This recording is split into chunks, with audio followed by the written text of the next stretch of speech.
A friend of mine wanted to change their partner. She said that, yeah, he's just like me in many ways. We're both hot headed, we're both argumentative, but she wants him to change. She said he needs to do better. He needs to listen to her more. He needs to be calmer. He needs to consider her more when he thinks and when he acts. So the question is, how do you change your partner if they're not doing what you want them to do?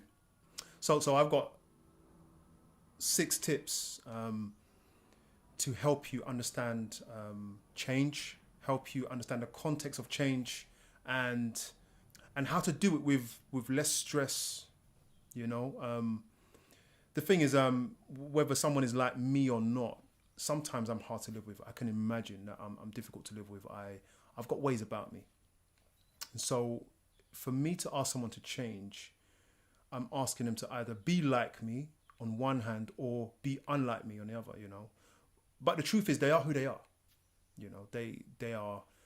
If I'm going to ask someone to this is this is the first tip now. So to help us put change or the change of our partner in perspective, ask yourself this question first. Tip number 1: ask yourself this question first. Have you changed? Have you become all that you need to be? Now, just for a moment, identify within yourself if there's anything about you that hasn't changed forever. And just think, how might that impact the other person? And then ask yourself the question finally, why haven't you changed it? Because the truth is, why? Because change is a challenge. Change is difficult.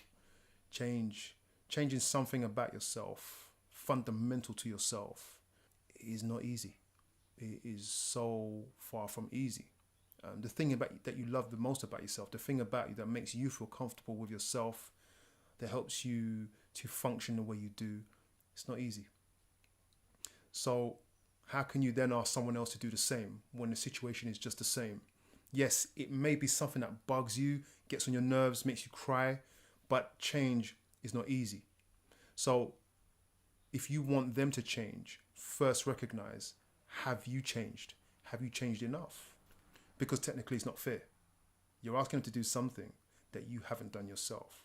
But tip number 2, the truth is that change can take years.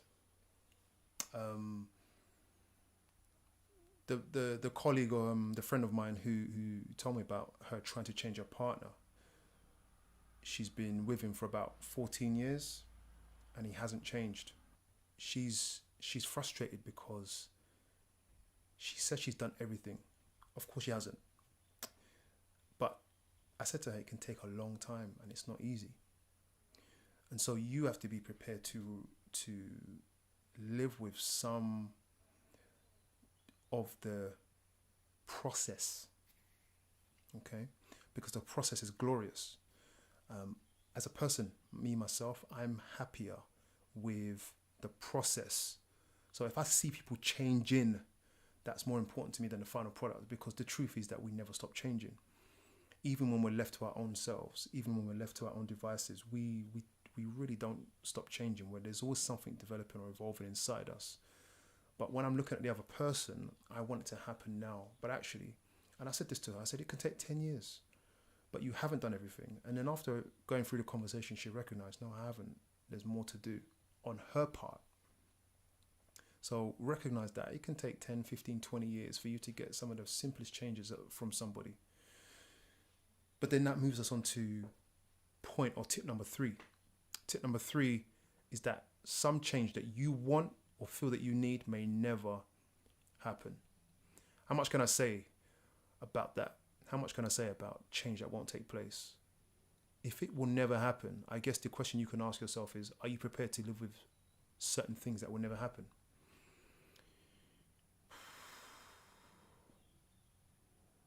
You have to think about that one. If there are certain things that don't change, am I going to stick around? I think it's a fair question. Then I guess you'd have to ask yourself, what would you be prepared to change to accommodate for their lack of change? Tip number 3 is, though, that you would need to recognize the importance of the role of patience. Having patience, like patience is, wow, that's one of the greatest challenges in a relationship, because when things aren't going the way they should, when you're waiting, I mean, I'm the kind of person, I am impatient in certain ways. I don't like waiting. If I'm at a bus stop, I will walk to the next one. I hate waiting. I feel like I'm wasting time. Got things to do. Got to keep it moving.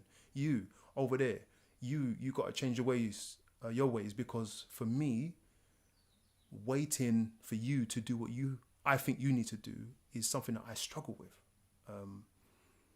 on some levels. But I thank God. God has like showed me about patience. The truth is why? Because God showed me about myself. So whilst he's waiting for me to change something, this goes all the way back to number one, the first tip. Like, God is like, I've been waiting for you to change. There's certain things that you still do that I don't like. You're still here. You ain't dead. Lightning ain't strike you.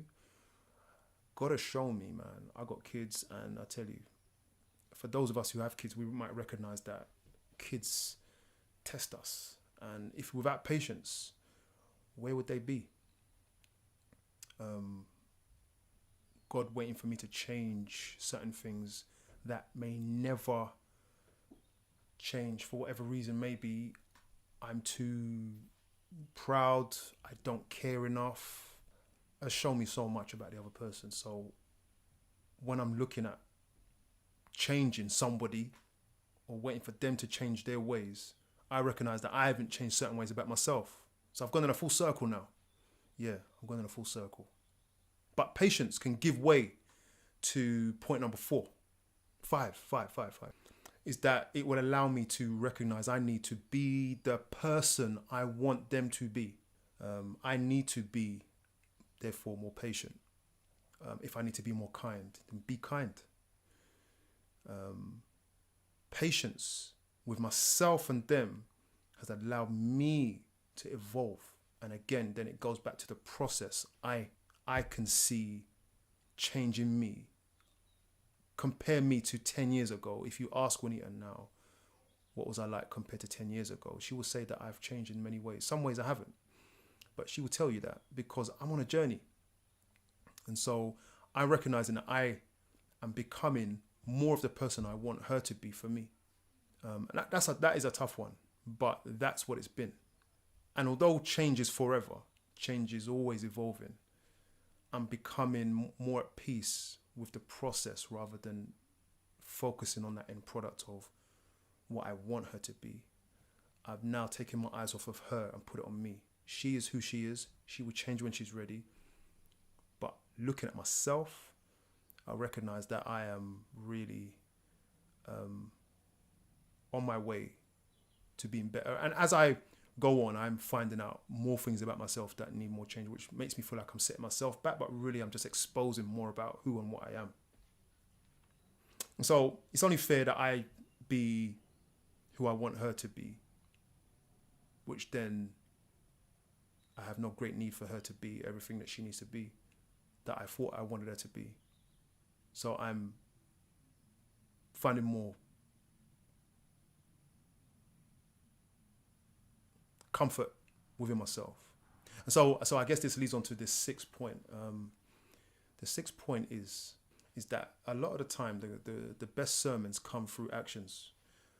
I believe that the greatest ministry that we have or that we can use, the greatest sermons ever preached are those that are seen. So it's like, it's one thing preaching on a stage, we got to be this and that, but it's but the greatest message was seen. So sometimes someone will be nagging, constantly saying, but you're this, you're that. Actually, let me show you what I need you to be, quietly, for years. And I look at women like my grandparents who, you listen to the stories of their marriages, which are completely different from what I've had to live with, or what Juanita's had to live with, where, typically the men were very narrow-minded, coming from a very hard life, with these women who are very, very submissive. And the level of submission from these women, my grandparents, my grandmothers, who just constantly gave and submitted. And for a lot of women now, even men, but for a lot of women now, they are not about that level of submission, which is powerful ministry. If he ain't doing this, I'm out. And really, that's not how Christ works with us. But still, whatever the situation, be that person in action, not just in words. Don't just give your words, but be that quietly. Don't say anything. If you want service, serve. If you want love, then love. If you want the other person to be thoughtful, then be thoughtful. If you want someone to cook for you, cook for them. If you want someone to be patient, be patient. And so change takes time. I hope that you got something from this. Please subscribe. There's more coming. We've got a lot more new content coming on This Is Marriage Sessions. Man, let me throw this in. I could do all this promotion. Let me share this with you. Christ got me changing the way I think. That's my number one piece of advice is Christ. His model. Have a good day.